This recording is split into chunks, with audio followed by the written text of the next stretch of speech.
And welcome on back into another album ranking. And this time I'm tackling the seminal, the legendary German power metal band, speed metal band in the early days, Helloween. One of my all time favorite bands, easily in my top 10.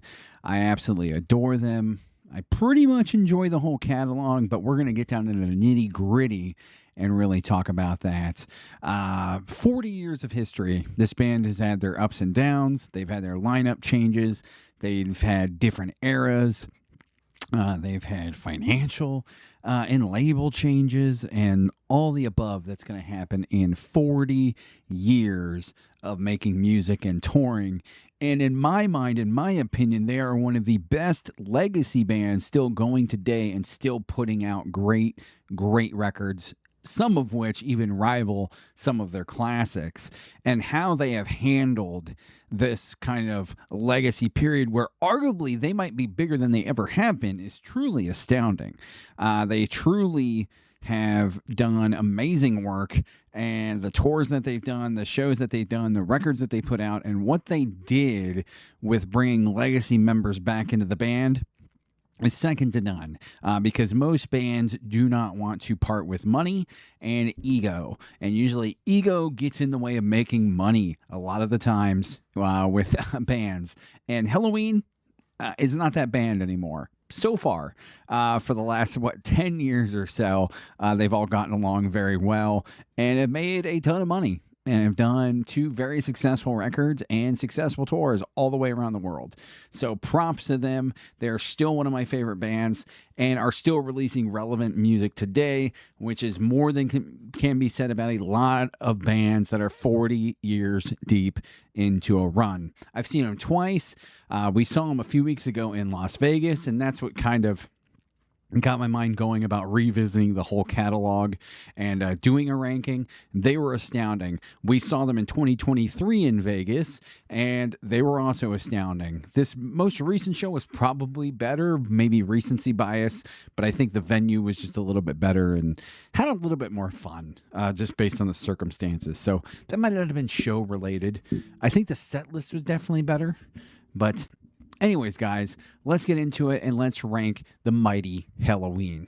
Alrighty, guys, so we got the tier maker up here. Let me adjust this stuff. There we go. Let me move my camera up here. I'll move my camera up there. Yeah, so we got the tier maker here. I'm doing all, 17 studio albums. I'm not doing the covers record. The thing is awful. And I am not doing the acoustic greatest hits. The thing is also horrendous. And yeah, just studio albums. I never want to listen to that acoustic thing ever again. I listened to it when it came out and was just, nope. Not good. Not good. So I never want to listen to that again. You probably couldn't pay me to listen to that record. But yeah, we're doing all 17 studio albums. So we got a lot to get through. So let's get right into it. We're going to start with 1985. We're going to start with this debut, not ranking the EPs, so we're going to start here. Walls of Jericho. What an album cover. What a start for album covers. They wouldn't kind of hold that quality, but as we'll see. But they started off great. What a banger of an album cover. And, what a banger of an album. Walls of Jericho, 1985 comes out. It's a stone cold speed metal classic. It's one of the best. Ride the Sky. That song is equally as relevant today as it was in 85, man. Still sounds great. Marcus's bass immediately pops. You can immediately tell the talent there. Kai's vocals aren't recognizable as amazing, but to me, they've always had a certain charm. So I appreciate them for that. But really, the guitar duo of Kai and Michael Wyckoff, that's what draws you into the band. That's what draws you into this great debut, the great guitar playing by those two. Ingo's drums are solid throughout. They drive a really good breakneck speed throughout the whole record. Reptile, that's an awesome track. Great bounce to it and some great bass lines. Guardians is a fun track with a very cool ending to that one. Phantoms has a Scorpions-like vibe, like main riff to it, which is really cool. And it's some nice synth lines as well. Really, the entire side 2 is a classic. You get Metal Invaders, awesome fucking song. Gorgar, Gorgar is one of the first Helloween songs where, like, there's no other metal band that can pull songs off like this and make it seem earnest and real. Heavy Metal is the Law, another classic. How Many Tears might be my favorite song. That was a Michael Wyckoff pen song. That might be my favorite one on here. I think the album gets a little knocks because of the production and because of Kai's vocals. But honestly, this is an S-tier album. Like, it's not even close. Let me grab it over here. This is an S-tier album. Like, it's not even... it would be criminal to put it anywhere else, to be honest with you. Criminal. And, you could knock it down a little bit for the vocals and the production, but yeah, it's an S tier. And really, if only the band would get a killer lead singer and just up the production a little bit, and then we're off and running. Alrighty, so they dropped that debut, and then 87, we get this. Keeper of the Seven Keys, Part 1, 2 years later. And like I said, if only they got up the production a little bit, and if only they could get an amazing lead singer. So yeah, enter Michael Kiske, one of the best lead singers in all of heavy metal history. So when you put this record on, you're greeted with an immediate and obvious upgrade from the debut in almost every way. The playing, the riffing, the soloing, the production, obviously the vocals with the debut of Michael Kiske. I'm Alive. What a freaking amazing opener I'm Alive is. After Initiation's like the little, the intro. Amazing track. Stellar opener. Always pumps me up. A Little Time. Pretty melodic affair with a super catchy chorus. Gets stuck in your head and a great galloping bass. Twilight of the Gods. That's the birth of power metal to me. That's the birth of the genre, in my opinion. I could be wrong there, but to me, it sounds like that's the genesis of basically every European power metal band. Twilight of the Gods. A Tale That Wasn't Right. That shows their range, man, and showcases Kiske's ability to no end. Like, he's a monster on this record. No way they pull that song off with just Kai Hansen singing. Future World. That's an earworm. Shows the band's, tongue-in-cheek humor really well. It's a great song. It's always in their set list. It's a fan favorite. And you end it with one of the best epics ever, Helloween. One of the best epics ever. 13 minutes, an absolutely banger of a song. This is a 10 out of 10 record. Jeez, I can't talk today. 10 out of 10 record. And yeah, it's amazing. I'm going to put it above Walls of Jericho. I think I think Walls of Jericho is like a 9.5 or a 9. I think Keeper Part 1 is a 10. I truly believe it is a perfect record. And why can't I say that word today? I truly believe it is a perfect album. Let's do album instead.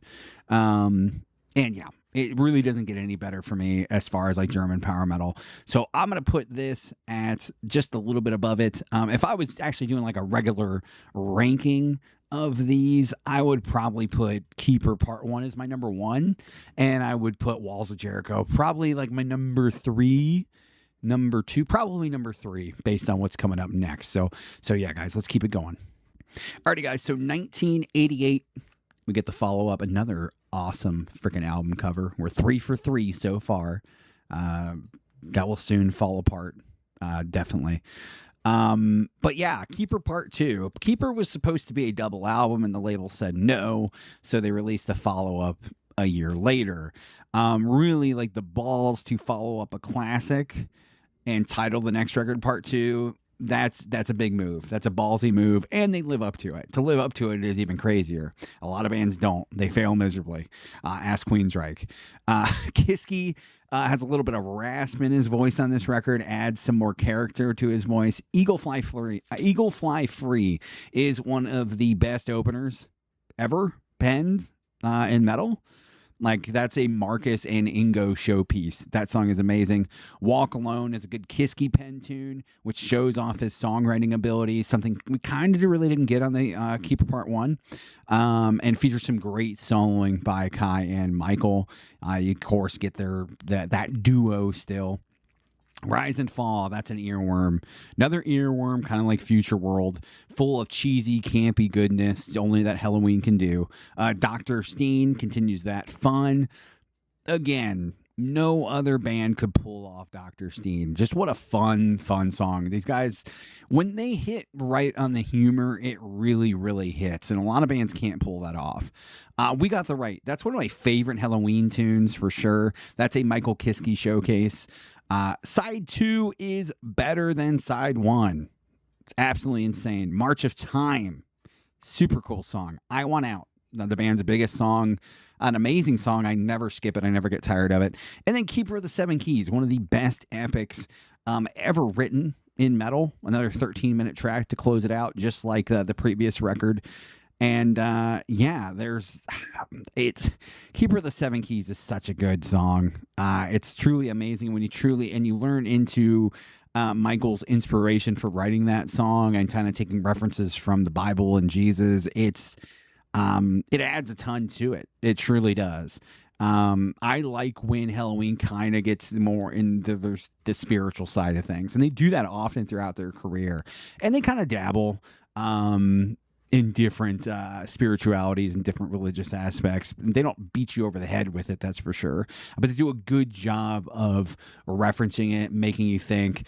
And like Keeper of the Seven Keys is just such a good song. It's one of the best of all time. It's a 10 out of 10 record too. Truly 3 of the best records in a row. These albums are absolutely stellar. I'm going to put Keeper 2 right below Keeper 1. I like Keeper 1 just a little bit more. I think both are 10 out of 10 albums, so like you can't go wrong with either one, honestly. And yeah, it's just a little bit higher. I'd say Keeper Part 2 is number 2 on my ranking, and Keeper Part 1 is number 1.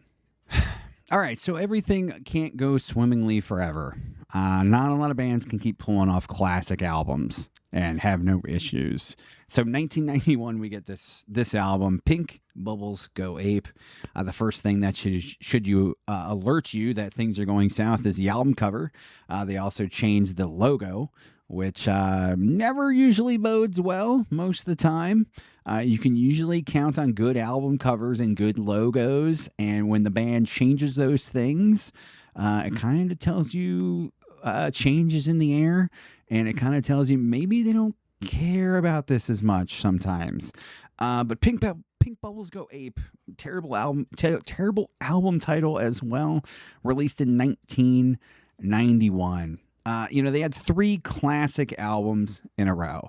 But now you're going to get label pressure, band turmoil, and genuine expectations, which is hard for most bands to live up to. And Kai Hansen pieced out. He's like, I'm out of here. I'm going to go do my own thing. And I Want Out is literally written about Kai Hansen wanting to be out of Helloween. So the band was clearly Michael Kiske's, basically. It was his vehicle. That's what the label wanted to push. The other Michael probably didn't see to that too well. But this was clearly Kiske's, and you can tell that on this record. Like Pink Bubbles is, for better and worse, a Kiske album. It showcases his vocals prominently in the mix, and he handled much of the songwriting duties. It's not a bad record, but really when you compare it to the previous 3, it does not hold a candle, and it comes off as the band uncomfortable in their own skin. Truly. The Soul, you get one Michael Wyckoff track, and that's number 1. That's a nice highlight on this record. Number 1 is pretty solid. Heavy Metal Hamsters is so stupid, yet so fun and catchy. It was also never supposed to be on the album, but Heavy Metal Hamsters is a fun, stupid little song. It's another one that only Helloween could do this song. It's perhaps pushing that theory to the nth degree, but I still think it's pretty fun. It holds up. It's just a catchy little song. You get some solid guitar playing from Wyckoff and newcomer Roland Grappow, who is replacing Kai Hansen. But the band, they're still finding their footing without Kai. It's very clear. The Grappow pen track, Someone's Crying, that is a great Roland song, and it has a great Michael Kiske vocal and some really cool bass by Marcus. The Chance, classic Helloween track. I love that song. That was penned by Roland as well, and that could fit on any of the previous albums. Honestly, I truly think it could fit on the Keeper albums as well. The Chance is really good. Your Turn is an excellent ballad. Really, really good ballad. Helloween does ballads generally pretty well, and Kiske's like color in his voice on that song is amazing. Shit and Lobster, that's just a stupid fun Marcus song, really catchy and fun. The back half of this record is way better than the first half, and I think that really kind of saves it, to be honest with you. Like Kids of the Century was the single off this record, and I don't really like that song, but Roland Grappow really comes in and writes some of the best songs on here, which is kind of ironic because he was brand new to the band at the time. But I think it's pretty solid. I'm going to put it at C, though. Like, I don't think it's a D tier album. I think it's a C tier album because of the back half, because of the ballad, because of the Grappow tracks, The Chance, and Someone's Crying. I think those tracks really kind of save this album. And, yeah, and it's just a terrible freaking album cover. Absolutely terrible. This is a Signosis album cover. So the same group who did like all the classic Pink Floyd stuff. And this thing is just horrendous. It does not fit the band at all. I have no idea what they were thinking. It's a weird record, too. Like 1991, it does not sound like 1991.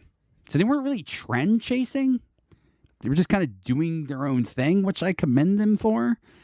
But I don't think they pull it off. Like, I think the band is searching for stuff, especially after Kai left. So, and especially because Michael Kiske's clearly the vehicle that the label wants to push. Which, who can blame them? The guy has an amazing voice. But yeah, let's keep it rolling. Alrighty, so we're gonna get to 1993, and if Pink Bubbles represented a band in turmoil, then Chameleon is a band in full-blown chaos. And yes, I do own a vinyl copy of this. Chameleon is a collection of individually written songs by all the band members, and it makes for a really uneasy listen. Like, if the band had just committed to one of kind of these themes throughout the record, then perhaps it would be salvaged to something that's halfway decent. The production is even uneven from song to song. Every song is also about 30 seconds to a minute too long. There needed to be some editing here. That isn't to say there aren't any highlights, though. Opener, First Time. That's a fun-paced, fast-paced Wyckoff tune that has some good soloing in it. It suffers, though. It's over 5 minutes long. Win the Sinner. Super interesting song that almost sounds like NXS or something. It's interesting. I dig it, but it's about 3 minutes too long, and it doesn't sound like anything Helloween had done to that point. Crazy Cat is a swing song that comes out of frickin' left field. It's fun, and it has a cool riff in it, and some awesome synths, but like it's just kind of a random entry into the song. Like Crazy Cat is just a weird song. Giants is easily my favorite track on here. Easily. That's a great main riff. Awesome synths, make the song feel massive, really cool, makes you feel like Godzilla stomping through a city. Kiske delivers a great vocal on it. Windmill, easily one of the worst songs they've ever done. They generally do ballads really well, and that is one of their worst ballads ever. Probably the worst. And I like ballads. I like Helloween ballads. But it's like a lullaby, and that just kills it. The piano intro is good on that song, and then the song devolves into like a Miss Rachel tune, like she should cover it. In the Night is Kiske's ode to country. I think. It just kind of comes out of nowhere. Music is another very good song. That one was penned by Graphow with some great atmosphere and guitars that are almost like Dire Straits, which is kind of interesting for the band. Step Out of Hell, that's a Graphow tune that holds up to the earlier material. That's probably the only track on here that I would consider like on par with the previous 4 records. Super catchy. Chameleon is a record full of ideas. It's a shame that nobody wanted to edit these ideas down, though, and like kind of theme the record and theme the recording and be like, this is what we're going to do on this. This is the lyrical themes we're going for. These are the musical themes we're going for. This is going to be the album cover. It's just literally ideas, a shotgun blast of ideas. It's like the Simpsons episode when Homer makes the shotgun for makeup, and like that's what you get here. So it's why we get multiple ballads, completely different musical styles, track to track. We close with I Believe and Longing. The former being a pretty good heavy track, but it doesn't need to be 9 minutes long. And the latter is yet another ballad with some good acoustic playing, but by this point, you just want this freaking record to be over. It goes in the D. It's easily the worst album. If we were actually doing a ranking, it would be number 17. It's easily the worst thing they've ever done. This record does have its defenders. I get it. I get it. People want to be contrarian. But when you compare this to like what the band did before, what the band did after, like it's not even close. So I would put this at number 17. Also, Pink Bubbles, I'd put at 16. Like they're coming off pretty two. One kind of mediocre to bad to one very bad to awful album in Chameleon. And again, there is some decent stuff in here. It's just trim it down. Not everything needs to be freaking 5 minutes or longer. And if you guys were working as a band, maybe we would have got a good album. But anyways, guys, yeah, let's keep it going. Let's go into a different era of Helloween. All right, so 1994 came in. The band, they needed to right the ship quickly. Michael Kiske and Ingo, the drummer, were both out. So they needed a new vocalist and a new drummer. Not easy task for a band, especially the vocalist. Andy Darris joins the band to handle vocals, and Uli Kush from Gamma Ray, Kai Hansen, a new band, would take over behind the kit. So we got a new label, a new singer, and a new drummer. That's not a recipe for success, but this album, Master of the Rings, is an absolute classic. It opens with 5 classic Helloween tunes. 5 in a row. Andy Darris immediately makes his presence known, and while he isn't technically proficient as Kiske, like he doesn't have that same quality to his voice, he more than makes up for it with texture and moxie. Like he's a really great frontman. And also, he's just similar enough to Kiske to not cause culture shock, to be like, oh, this is a totally different band, but he's different enough to like kind of necessitate like, oh, cool, this guy is a totally different guy, but he can still sing Kiske tunes. Kind of similar to what AC/DC did with Bon Scott to Brian Johnson. It's not like Brian Johnson is clearly a different singer, but it's not like, oh my God, these songs sound totally different now. But what do we get? We get Soul Survivor after the little intro, which is an awesome song. Where the Rain Grows, another awesome song. Why features 2 of my favorite solos ever on any Helloween album. Awesome song. Mr. Ego, great song, and Perfect Gentleman. Those are all classic Helloween tunes that stand the test of time. This record is focused and a clear course correction after Pink and Chameleon. That's for damn sure. In the Middle of a Heartbeat. It's a top 5 Helloween ballad for me. Love that song. They did it live last time we saw them. Still We Go. Great closer. This is an A album, maybe even A+ for me. It's probably one of the best comebacks. Should definitely be recognized as a great comeback and one of the best comebacks of all time. It's an A album for me. It's not quite up to the tier of the classics, but it is still very good.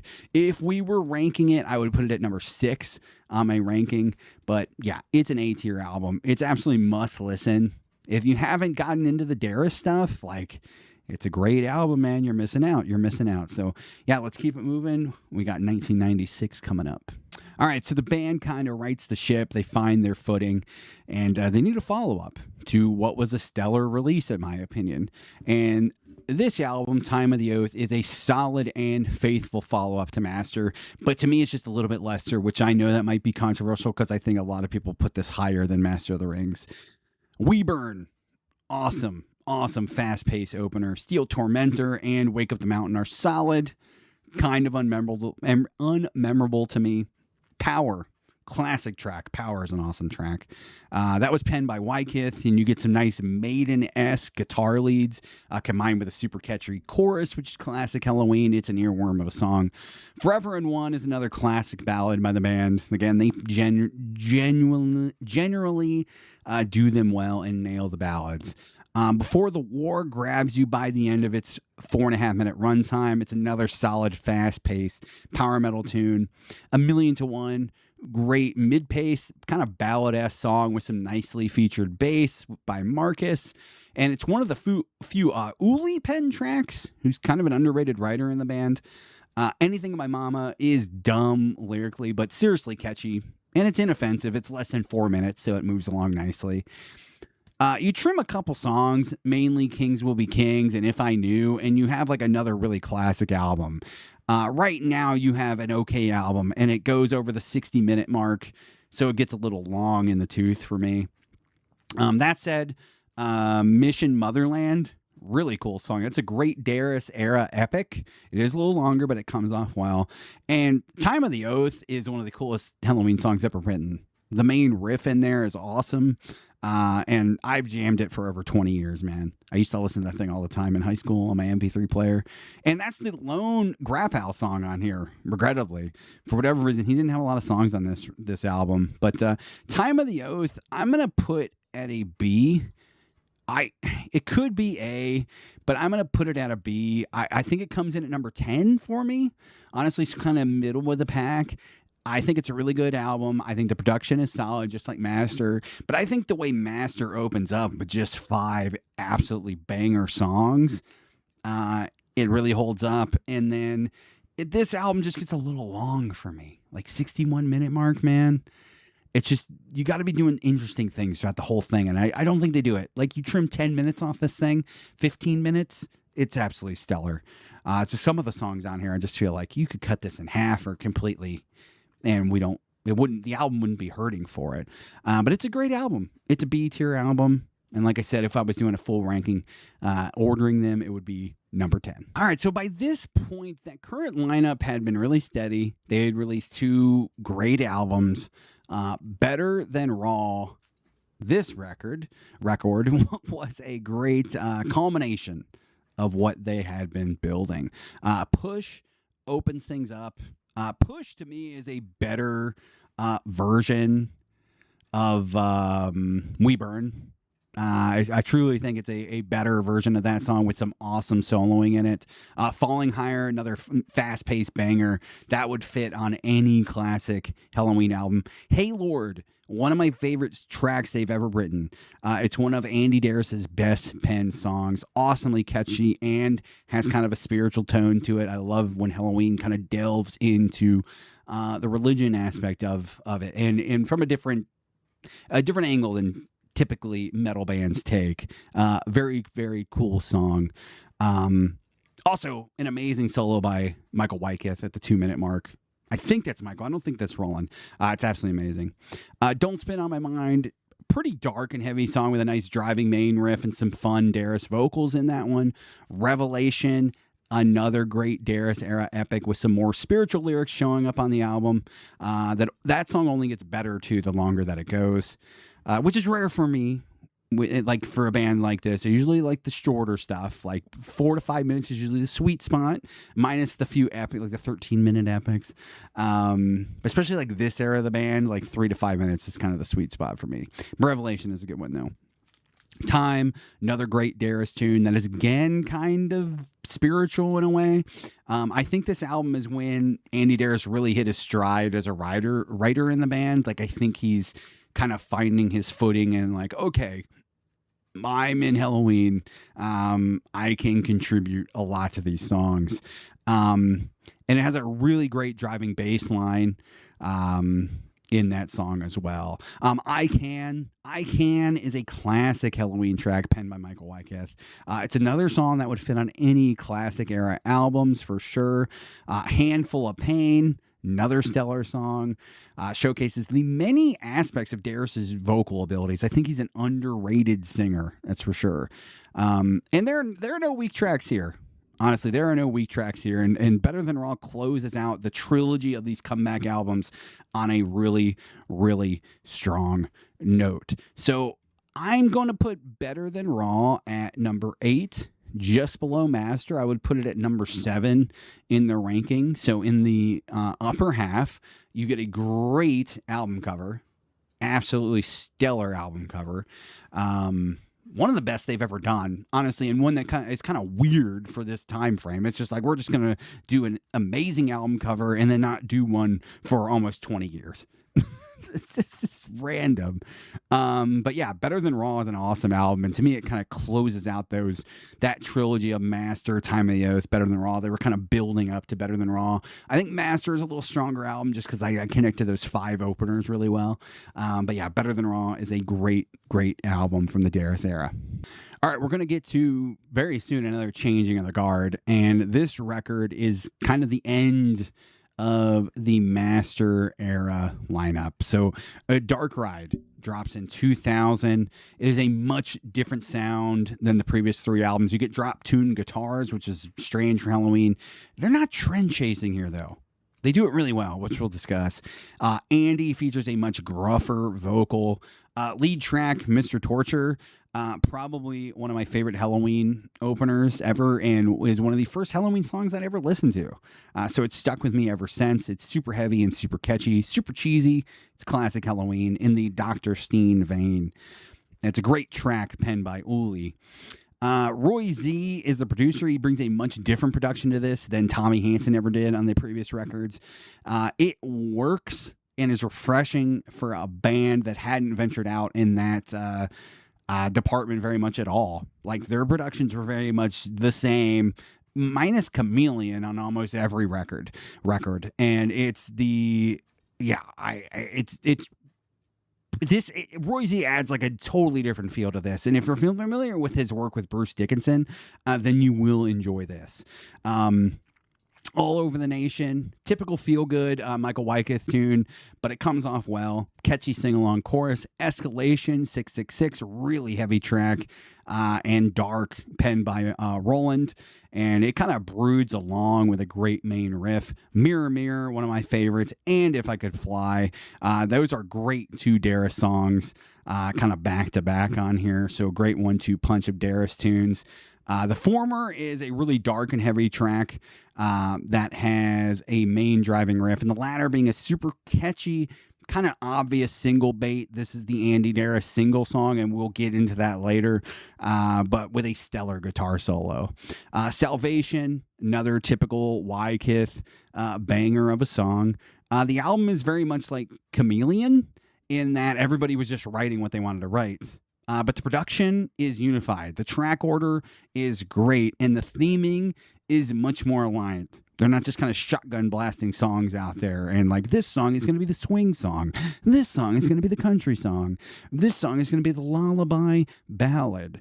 This is much more like, we're going to write songs that are dark and brooding, and we're going to drop tune these guitars. Everybody write within those constraints, and it comes off really well.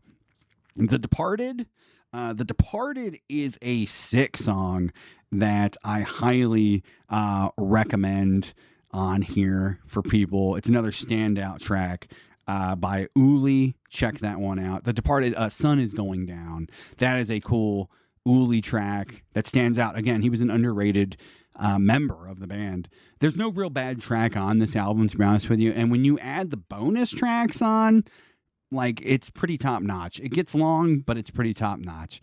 We Damn the Night and the epic title track are also mandatory listening. So where does Dark Ride come in after all that praise? I'm going to give it an 8. I'm going to put it, let's see. I'm going to put it right behind Better Than Raw. And I would put it at number 8. Yeah, Better Than Raw, I put at number 7, Master at 6, but they're all A-tier records to me.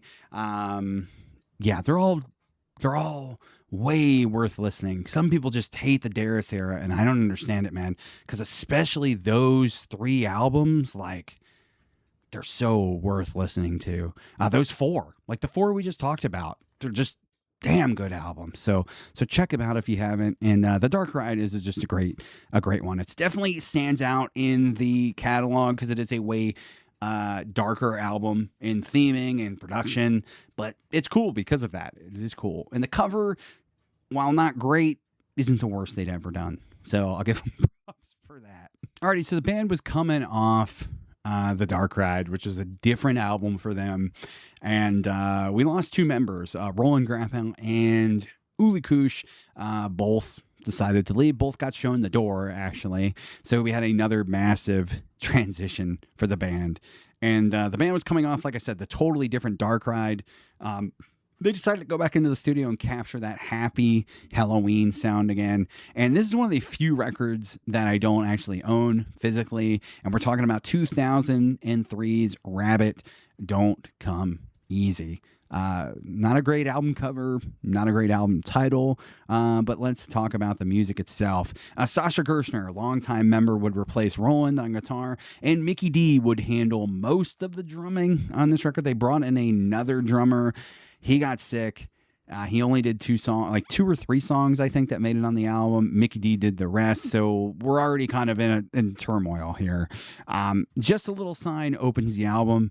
Typical Darius Penn single, really good song though. It's a fun, fast-paced romp with some interesting lyrics and a fun sing-along chorus, like typical Helloween. So right away, the band is saying Dark Ride is no more. That was a one-off. This is clearly Michael Wyckoff stating, "Let's be fun again," even though Dark Ride is a very fun record to me. Open Your Life is a catchy mid-paced romp with some great uplifting lyrics and some impressive drumming by Mickey D on there. The tune is a great Wyckoff song, fits into the classic Helloween fold. Typically, Michael Wyckoff songs can fit into other eras of the band pretty well. Obviously, he's one of the main drivers of the band, so he kind of understands what Helloween means to a lot of people. Andy even does his best Kai Hansen vocal impression, I think, throughout that song.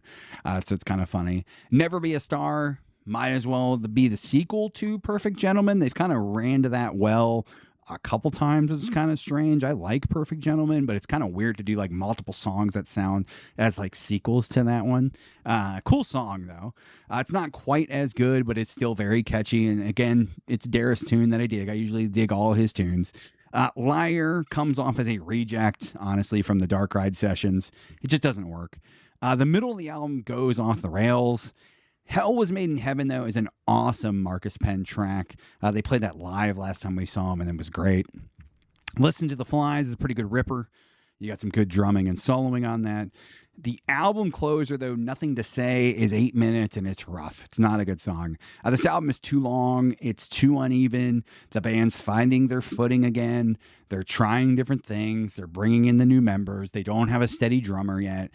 So, yeah, it's a C-tier album. It's definitely better than Pink Bubbles, but it doesn't match up to what we just came off. I put it at number 14, and it's a C tier. If you're going to skip a Darius era album, this is definitely one of them, because it doesn't hold a candle to me to Oath or Master or Better Than Raw or The Dark Ride. It's not even close. So yeah, Rabbit Don't Come Easy. I still need it to complete the discography, which I will someday. Hopefully a CD copy, so I can get it on the cheap. I've just been waiting for a used one to show up in the bin. But yeah. Rabbit Don't Come Easy, 2003's release. I put it at a C ranking. All right, so 2005 comes along. We've got a new guitar player. We also get a new drummer here. So we got Sasha, still in the band from the last record. And we got Danny Lobel on drums. He would come in and handle the drumming until today, still in the band. So we got a steady lineup again, which is good. And 2005, we get this. Keeper, Legacy, Keeper of the Seven Keys, The Legacy. Not a great album cover. The CG, they got bit by that CG bug, man. Bad. just like Maiden did. Very bad. 2005. There's a great album here somewhere. You cut 3 to 4 tracks and you have a pretty strong outing. But a runtime of nearly 80 minutes, it's not including the bonus tracks. It's a tall task to sit through this thing, man. And with a title like Keeper, you're expecting greatness.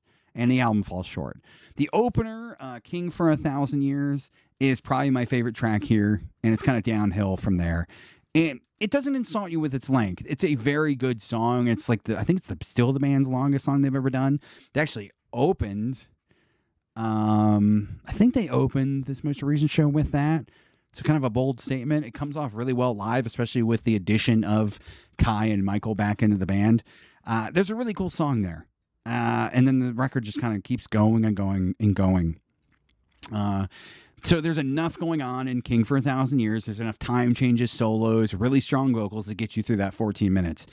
Danny Lobel does really good behind the kit. He firms up what would become the most stable lineup of the band ever. The first disc, though, meanders about until Pleasure Drone, which is a great Sasha Penn song. He's a really good underrated writer, too. And you feature some nice work by Danny and some colorful vocals by Andy. Mrs. God, that's the Darius penned obvious single bait track. But that's one of the weakest he's ever done. I don't really enjoy it. It's fine, and I usually love this kind of track, these tracks they do. This one just kind of happens. It's just kind of in one ear, out the other. There is an interesting solo midway through, though, and the chorus is kind of catchy enough, but then you get like a random Nirvana guitar tone, like 10 Years Too Late, and a cow mooing for some reason. At least it sounds like a cow to my ears, so whatever. Silent Rain, that is a really good Sasha song. Fast-paced romp with a catchy main riff. It's funny, these new guys come in and they kind of capture that spirit of the old band really well, but the current existing guys are like, no, we just want to do different shit, which is kind of funny to me. So yeah, the new guys kind of outshine the old guard in a way for a while. Disc 2 starts with Occasion Avenue. Doesn't need to be 11 minutes long. There is some really nice bass work by Marcus throughout that song, and it's, of course, competently played with some catchy solos midway through, but it's weaker of the two epics on this, and it's just like, why does it need to be 11 minutes? I don't know. Also, the band really, I'm going to say this with all due respect, the band really doesn't have the chops to be a Rush or a Dream Theater or a Queensryche to pull off a track like Occasion Avenue and have like the story in it and the spoken word and all that stuff, which is strange for me to say because I know I'm kind of contradicting myself. Like Keeper and Helloween have that type of stuff in it, but it comes off way more earnestly. Like Occasion Avenue comes off they're trying to be like Dream Theater, and it doesn't fit. It doesn't work for me. And it's not why people seek them out. Like the 13-minute songs are awesome. Like the epics are generally pretty good to amazing, but honestly, that's not their wheelhouse, at least to me. It's not a bad song. It's just weird. It's just weird. Light the Universe. Light the Universe would be a better song on a shorter album. Candace Knight is awesome. She's great on it. But by the time you get to that song, you just want this album to be freaking over by the time it hits and it's like done. And you're like, what did I just hear? It's just in one ear, out the other. Do you know what you are fighting for? It's the rare Michael Wyckoff miss. Song just comes off as contrived, like they're trying too hard. The rest of the album isn't bad. It's just kind of there, which honestly is probably more offensive just to be forgettable. This album is a lesson in self-indulgence. Get It Up is a fun track. Harkens back to the early days. It's got funny lyrics. The closer, My Life for One More Day. It's a strong effort. Again, captures the spirits of the past, but it's a little too late, man. This record isn't a D. It's a low C for me, to be honest with you. It's just too freaking long. And they try, but there's not enough ideas here. And the new guys aren't doing enough to really, bring this thing home. This record would probably be better with Roland and Uli on it because at that point in their careers, they're better songwriters than Sasha, and Danny doesn't really write stuff. So if they were on here, you might have got a couple of their tunes to really round it out. and a little bit of editing, you would have had a really decent record. But yeah, I'm going to put it at C. If I was doing a ranking, I'd put it at 15. Rabbit Don't Come Easy, I'd put it at 14. I put that one at 14. So we're kind of on a little downturn here. Hopefully they can clean it up. 2007 comes along. This is the first Helloween album I ever purchased. I remember when it came out. I remember buying it. I think I bought it at Target, and I was working at Target at the time, so I was spending a lot of my measly little paycheck on new albums that would come out. I would constantly browse the electronics section for new albums. This is one of them I picked up because I was introduced to the band in about 2005. I think it was my brother who bought the Treasure Chest compilation. And I remember listening to that compilation over and over again, just kind of falling in love with the band. And then when this album came out, I was super stoked. Gambling with the Devil, 2007. A bad CG cover artwork, which usually doesn't bode well. But this one really comes off well. It took two albums for the lineup to kind of find its stride, but this album certainly builds on the previous efforts, but it cuts the fat from Legacy and is way more consistent than Rabbit Don't Come Easy.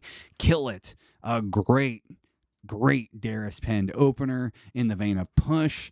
Darius's vocals sound excellent on this record. It might be some of his best work he's ever done with the band.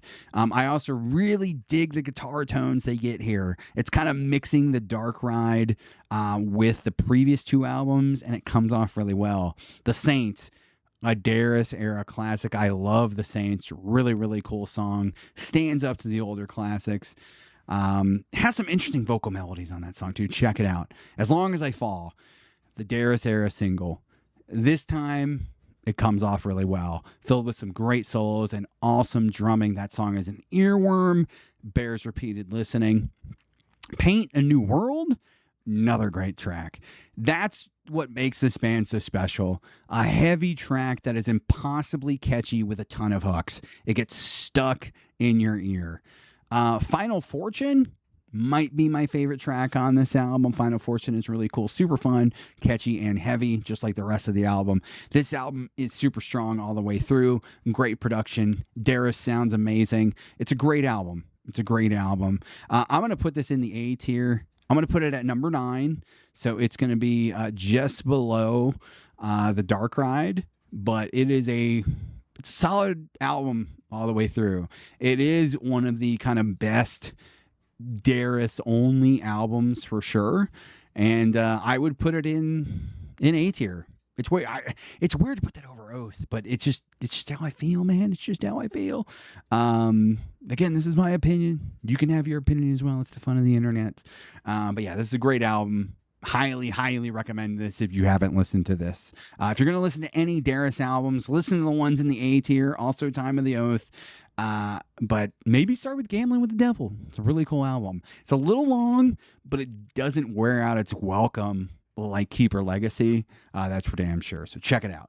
So the band is coming off an awesome album. So 2010 rolls around, and we get Seven Sinners, another one I don't own that I need to grab. And Seven Sinners to me is Dark Ride 2. It's notably darker in lyrical content, musical content, and production than the previous few albums. We open with 2 Darius tracks that are fine, but nothing special. Are You Metal? It's a dumb fun song. Who is Mr. Madman is the first great track here. I really like that one. That's penned by Sasha. And it's another spiritual successor to Perfect Gentleman, which again is just kind of a weird random track to be like, we're going to make multiple kind of sequels. We're going to use this riff over and over again. It's catchy. But yeah, Raise the Noise is another great tune on here that marches along at a breakneck pace. That's one of only 2 Wycliffe Penn tracks, but it is good. And it captures the old Helloween kind of filtered through the modern production and guitar tones. You also get a flute solo, which is pretty cool. World of Fantasy is your underrated Marcus tune. There's usually always 1 or 2, and it's an extremely catchy song. Marcus is a really good songwriter. The mid of the album kind of plods along. You get some decent tunes here and there, but things do start kind of blend together a bit. And yeah, we get to the 60-minute mark, and a lot of these tracks could have been trimmed down or left as bonuses. If a Mountain Could Talk, that's a second half highlight, which captures a lot of the typical power metal tropes at the time, but done really well. The Sage, the Fool, the Sinner, that's a second Wyckoff tune that is pretty great, with a sing-along chorus and great solos in the back half. Seven Sinners isn't bad, but it kind of just overstays its welcome. It's one of those Helloween albums. The bonus tracks, too, might be the best on the album, not on the album, but bonus. They're better than what's made the record, which is super strange. That's a weird problem that Helloween, like especially of this time frame, has all the time. Like, why do they make the bonus tracks? Put these songs in the album. Like, it's super strange. I'm gonna put Sinners and the B tier, just below Oath. I'd put it at number 10. Number 11, if I was ranking things, I'd put it below. Definitely not as good as Time of the Oath. That's for damn sure. But it is B. It's worth listening to. It's just not where I would start if I was diving into the Darius era. All right, 2013, and we get Straight Outta Hell. Pretty bad album cover, if I'm not gonna lie. Anytime they mess with Pumpkin, it's usually not a good sign. Usually not a good sign. Straight Outta Hell is a fatiguing album. The opener is a solid 7-minute tune with some different instrumentation and time signatures. It kind of stands out in the band's catalog. Nabatia is the name of the song.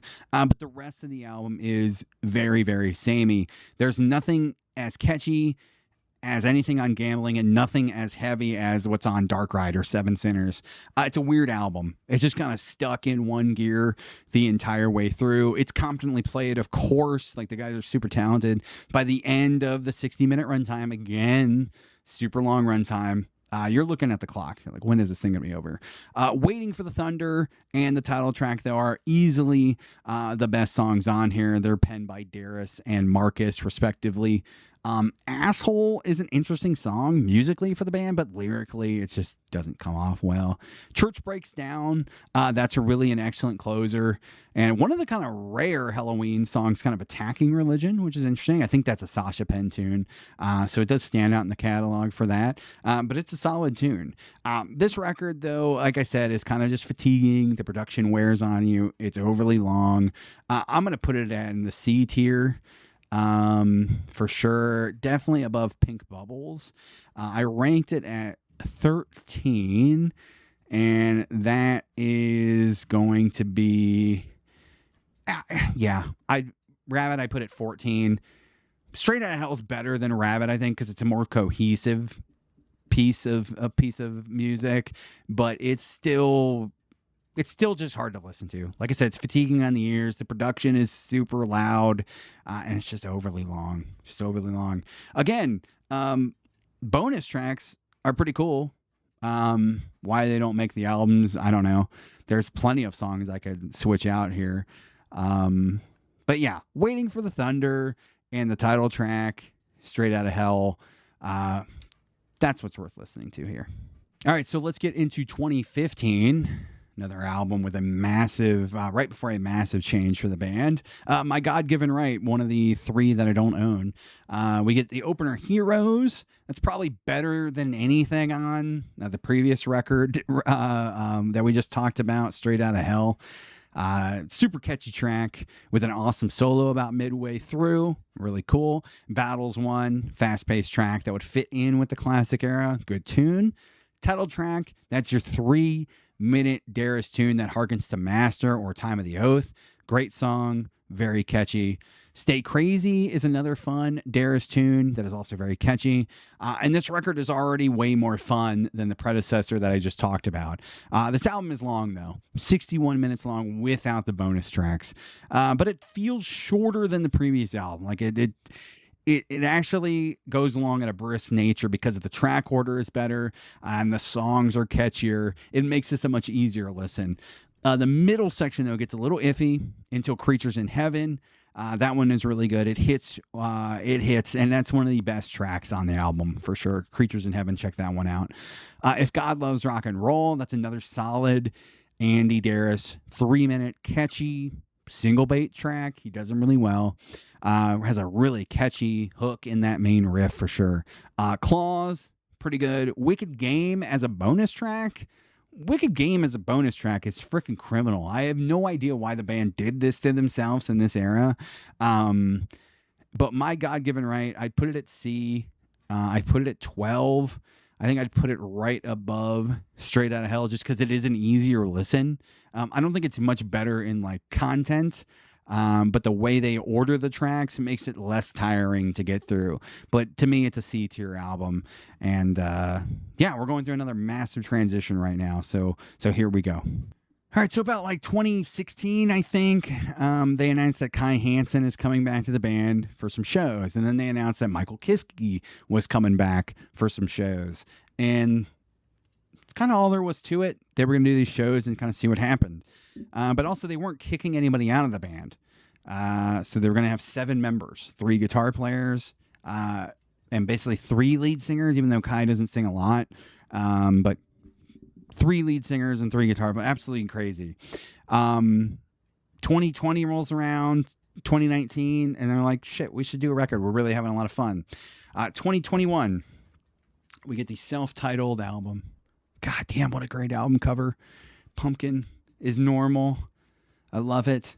And what just an amazing album cover, man. And, you know, it's funny because at this point, the band had settled into a really nice groove. And they could have just ridden off into the sunset, making safe, predictable Helloween records like My God-Given Right and Straight Outta Hell and Rabbit Don't Come Easy, Keeper Legacy, like those types of albums. They would have satisfied people, but they never would have did big business. They would have never been back doing tours in the U.S. and stuff like that. Instead, man, they went for broke. And a move that probably should have blown up. Like I said, they brought back Kai Hansen and Michael Kiske, and they kept everybody else. It should have blown up. But this record, we are greeted with Out for the Glory. And you cannot be disappointed when you're listening to that song. It's 7 minutes of classic Helloween. This record perfectly captures the spirit of all eras. It lets everybody shine throughout. There's something here for all fans of this band of all eras. Fear of the Fallen, that's the first time we hear Darius and Kiske together on this album, and it's awesome. The results are very, very powerful. Their styles complement each other really well, greatly, especially live. That is one of my favorite modern Helloween songs, for sure, Fear of the Fallen. Best Time, that's the Darius 3-minute single bait track. Super fun, though, super catchy, especially live. It's a great song. Perfectly captures all 3 vocalists in a 3-minute tune, features an awesome solo by Sasha. It's a great track. Mass Pollution is a fun Darius rocker. Angels is one of my favorite kind of deeper cuts on this, though, with some awesome keys and a great Michael Kiske vocal. He sounds amazing on this album, like he never left. Rise Without Chains is another fast-paced Darius track, which shows off both vocalists really well. Indestructible is a great earworm written by Marcus, which features many vocal melodies and harmonies by all 3 singers. Super impressive. Robot King is probably the first track that really doesn't hit for me. It's not bad. It's just not very memorable, honestly. Like it could be a cut song from My God-Given Right or like Straight Outta Hell, and I wouldn't be shocked. Cyanide, it's kind of another dip in quality. It's not bad, but feels like the track that would fit better on the Darius only era albums. We close on the 12-minute epic Skyfall, written by Kai Hansen. That's a highlight, man. Not only for this album, but for the entire discography. Like Skyfall to me is up there with Keeper and Helloween as one of the best epics they've ever done. It kind of sums up their whole career just perfectly, super nicely.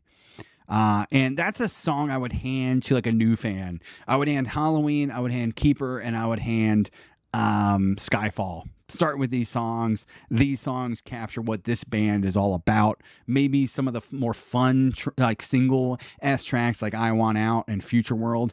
But these epics, especially Skyfall, if you don't like this, you're not going to like the band. My only gripe with this album is that Roland, Grappow, and Uli were not brought back. I understand you can't have a 9-piece band You can't have two drummers. You can't split the pot that many ways. It just doesn't work logistically. But to make the album, you could have definitely done that. You could have had them work or do some guest spots at least, which would have been really cool to me. It probably would have put this way over the top. But it is an awesome, awesome album. If you consider it a comeback, it's one of the best comebacks ever. I consider this a totally different era of the band, and I wanted to put it in S tier, but I'm going to put it in A tier. I think it's just below the classics, and it's not recency bias, man. I've listened to this album so many times. I've listened to it for 5 years now, just multiple times a year, and it stands up to every listen, and it only gets better too. Every time I listen to it, I catch something new that I enjoy. So I was going to put it at number 4 on the ranking, and it's definitely an A-tier album. It's a must-listen if you're a fan of the classic era of the band, if you're a fan of the Darius era of the band, if you're a fan of this band in general, and you've fallen off for whatever reason, this is must-listen album. So that would have been a good spot to kind of, again, ride off into the sunset. What could have turned into a disaster turned into a massive success and a great album, and the band could have left well enough alone. They could have said, bye Michael, bye Kai, you guys go do your own thing. We're gonna go back to this Darius era stuff and just do festivals and, you know, tours in Europe and Japan and maybe come to the States once in a while. And that self-titled was a nice callback to the old days. We're gonna continue on. We want to do something different. Instead, they decided to follow it up, which took giant balls. And we got this album last year. Another great artwork. Again, the logo is all there. Everything is perfect. And the music contained within matches that artwork perfectly. 2025, Giants and Monsters.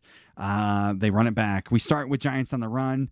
It's, which combine both a Darius song and a Hanson song. When they were writing it, Kai's like, I got this song. Darius is like, I got this song. And they threw it together and it comes out really well. It's a great song. Savior of the World is a throwback Wyckoff tune that, again, would fit on any classic Helloween tracks albums, and it's just Michael Kiske on vocals. So it's definitely a throwback, good track. A Little is a Little Too Much. That's a standard Darius single bait track, but it is one of the best he's ever done. It's probably the catchiest he's ever done too. It's a great, great song. We Can Be Gods. It's a great power metal Kai Hansen tune, which features all 3 singers on it. It's an awesome track. Into the Sun, top tier Helloween ballad. Great duet between Kiske and Darius. One of the best ballads they've ever written. This is Tokyo, another top tier Darius Penn single track, full of hooks, so catchy. What a great track. And again, this album flows really, really well. The sequencing is top notch. It's just a fun listen. Universe, the best track Sasha has ever written with the band. An 8-minute epic that blisters on at speed until about 3 minutes, 30 seconds. And then we go into the middle where Michael Kiske really shines, and then back into some excellent solos. The track also has some excellent drum work by Danny on it. Hand of God, another great Sasha tune with a different guitar tone than the rest of the album, so it does kind of stand out, and it's a cool, slower paced track. Under the Moonlight, a weaker track here, but it does harken back to the older days a bit with just Michael Kiske on vocals. Majestic. Majestic is an excellent album closer, which features all vocalists and highlights all the guys super well. That's what they've done with these previous 2 albums. They've really kind of captured and highlighted everybody's strengths. They've hidden everybody's weaknesses and maximized everybody's strengths. And a lot of bands can't do that, man. A lot of bands can't even coexist long enough to drop 3 classic albums, let alone come back almost 40 years later and do 2 in a row. It's absolutely stellar. This album's only 50 minutes. I say only 50 minutes, but for modern Helloween, that's a pretty tame album length. It's a brisk listen, and it's made easier by the varied songs and the great sequencing. Out of Control, though, probably should have replaced something. It's a bonus track again. It's an awesome track written by Marcus, and it should have been on the album. It's only sung by Kai. And it kind of reminds me of a Primal Fear tune, Weirdly, just a good German power metal track. It's a shame it's a bonus track. It is on this vinyl release, though. I think it's on most releases, so just put it in the album. Just get rid of something else. It's so strange. I don't know why they do this to themselves. But this is an awesome album. It is an A-tier album. I'm going to put it just below the self-titled. I think I like the self-titled just a little bit more. Maybe with time, Giants and Monsters could overtake that. But they're both stellar albums. And to me, they're kind of symbolic of kind of what the band's going through and this era of the band. And who knows how long it's going to last. I can say I've been blessed having seen them twice absolutely kill it. They're putting out really cool live albums. They've got 2 live albums from this era and 2 studio albums. So if it ends tomorrow, man, it was worth it. It was worth it. And who knows? It could end. Kai Hansen could be like, screw this. I'm out of here. Michael Kiske might stick around because him and Andy, I think, are really getting along. Kai could be the one I see like, dude, I don't want to do this anymore. I'm going to go back to Gamma Ray or do something else. But yeah, man, if it keeps going, awesome. If it doesn't, it was well worth the run. And we've got a track listing here and an album listing that really stands the test of time. And even the worst albums on here, like Chameleon, and in my opinion, like Pink Bubbles and Keeper Legacy, there's something to hold on to. There is great tracks on those albums. Like Giants is a top tier Helloween track off Chameleon. It's well worth listening to. It's the rest of the album that gets really weird. But yeah, guys, I've really enjoyed this, man. They're one of my favorite bands to talk about, especially in the modern era, because they're such an interesting band and none of this shit should be working in the modern world with egos and big money and I want this on the album. I want this on the album. I want to be singing this part. I want to be doing this part, blah, blah, blah. The way they handle it live, the way they changed up old songs to incorporate everybody, the way they do an Andy set and then a Michael set and then a little Kai medley and then all of them come together on the epics. No other band is doing that in metal. Probably no other band is doing that in rock music in general. They're one of a kind, and I cherish them every day. So anyways, guys, if you made it this far, you might as well hit the like button for me, subscribe down below, comment down below.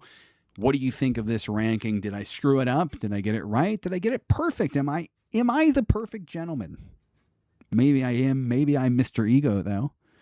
Maybe I'm Mr. Torture sometimes. I don't know. But anyways, guys, I'll see you next time. Peace.